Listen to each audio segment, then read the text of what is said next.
इसी आयत के ज़ैल में इब्न अबी हय्यान ने रिवायत नकल की है रसूल खुदा सल्लल्लाहु अलैहि वसल्लम से कि या रसूलुल्लाह आपके कुर्बा से क्या मुराद है। तो रसूल खुदा सल्लल्लाहु अलैहि वसल्लम ने इरशाद फरमाया अलीयुन व फ़ातिमतो व अबनाहुमा।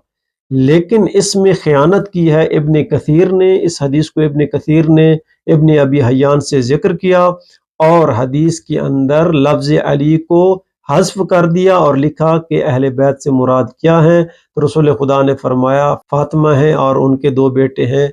तो यहाँ ख़यानत की गई। असल हदीस जो है वो ये है, कुर्बा से मुराद अली हैं, फ़ातिमा है और इनके दो बेटे हैं। और इसी तरह ज़ैद बिन अरकम से रिवायत है, ज़ैद बिन अरकम हदीस नकल करते हैं कि रसूल खुदा सल्लल्लाहु अलैहि वसल्लम फ़ातिमा और अली के घर से गुज़रे और इस आयत की तिलावत की और फिर इरशाद फरमाया अना हर्बुल लिमन हारबहुम व सिल्मुल लिमन सालमहुम, कि जो भी इनके साथ दोस्ती रखेगा मैं उनके साथ दोस्ती रखूंगा, जो इनके साथ दुश्मनी रखेगा मैं उनके साथ दुश्मनी रखूंगा। और फिर एक और रसूल खुदा की हदीस मुबारका मौजूद है कि जिसको फरीकैन ने जिक्र किया है कि रसूल खुदा ने इरशाद फरमाया इन्नल्लाह यग़ज़बु लिग़ज़बिक व यर्ज़ा लिरिज़ाक। रसूल खुदा ने फरमाया ऐ फातिमा, खुदावंद करीम तेरी नाराज़गी से नाराज़ होता है। जिस पर फातिमा नाराज़ हो उस पर खुदा नाराज़ है, जिससे फातिमा राज़ी हो जाए उससे खुदा राज़ी है। जिस तरह मैंने गुज़श्ता हदीस आपकी खिदमत में अर्ज़ की, अगर कोई 1000 साल अल्लाह की राह में इबादत करे, अगर उसके दिल में इन हस्तियों का बुग़्ज़ हो, बीबी फातिमा का बुग़्ज़ हो, मौला अली का बुग़्ज़ हो, उनके दो बच्चों का बुग़्ज़ हो, अगर अहले बैत का बुग़्ज़ उसके अंदर मौजूद है तो चाहे वो 1000 साल ही इबादत कर ले तो उसकी इबादत कबूल नहीं, वो जहन्नम का हकदार है।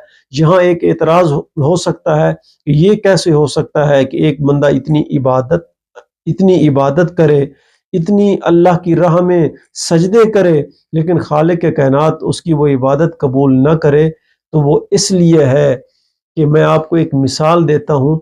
अगर कोई बंदा अल्लाह की राह में मस्जिद बनाए, मस्जिद बनवा रहा है अल्लाह की राह में, लेकिन मजदूरों को उसकी मजदूरी नहीं देता, तो क्या आप उस मस्जिद में नमाज पढ़ेंगे तो आपकी नमाज कबूल होगी?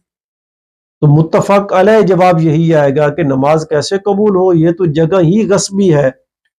या एक और मिसाल आपको दे दूं कि अगर आप एक जगह से, एक दुकान से कुरान चोरी कर लेते हैं, कुरान चोरी करके पढ़ते हैं, जो तिलावत कुरान आप कर रहे हैं क्या आपको उसका सवाब मिलेगा?